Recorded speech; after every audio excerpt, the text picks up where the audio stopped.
fifth hole at Augusta National is called Magnolia, and the original inspiration for this hole for Dr. McKenzie and Bobby Jones was the road hole at the old course at St. Andrews. So as such, it was meant to be a strong, challenging par 4. Through time, with equipment and technology, the hole had gotten to play relatively short. So there was a big move 15, 16 years ago to take the tee back as far as possible, and so it basically abuts a wall adjacent to Berkman's Road, and then the 2 left fairway bunkers were moved down the hole. And so to carry those bunkers, it's roughly 315, 317, depending on setup. But the bunkers are very, very severe, probably the deepest bunkers on Augusta National. So they've really created a penal hazard, and the hole bends significantly right to left.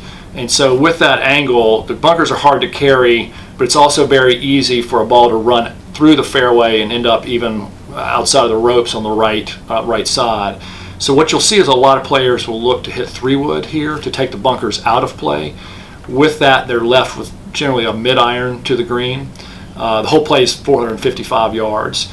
But like many holes at Augusta National, the green itself is really where a lot of the test is to these players these days. What is significant about this green is the green is relatively flat coming off of the fairway, but there's a very significant rise up that players must carry that rise in order to hold the green. So anything not carrying that, the ball will trickle back to the front of the green. And while it still may be on the green, there are no pins there, so the pins are all beyond this rise. That rise is roughly 30 to 35 feet into the green.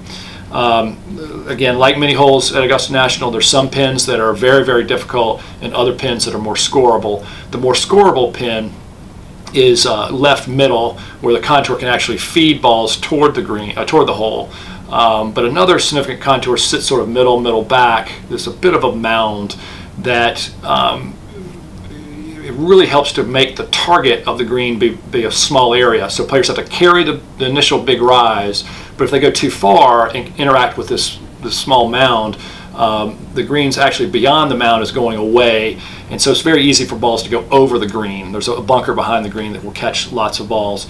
So this is a hole where you'll see a fair amount of 3-putting, relatively speaking, because you can really get kind of out of whack in terms of where you position the ball based on where the pin is. Historically, it's played as the 6th most difficult hole, and at a scoring average of 4.23. Last year in 2016 was very similar. It was 4.22. And while it's early in the round, it's a very important hole, I think, to get players out into more, get them through and then out into more scoreable holes. The hole has had an impact on who has won the Masters a couple of times. In 1956, when Jack Burke Jr. won by 2 strokes over Kerry Middlecoff, Middlecoff actually 4-putted the 5th green.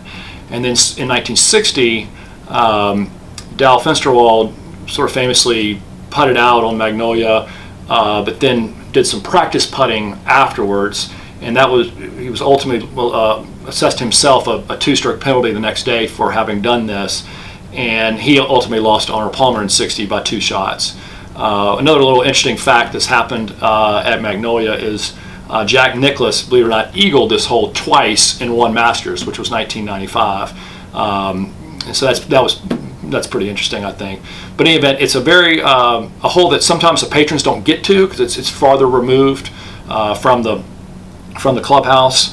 But I always find it a very interesting place to go watch because there's some nice mounding and whatnot, and you get some great views to the green. It's also relatively adjacent to Augusta National's new on-site hospitality facility, Berkman's Place. So Berkman's Place is just a short distance from the sort of the right side of the 5th golf hole. But very interesting hole, like every hole at Augusta National, and so players will certainly look to try to get a par here and go on their way.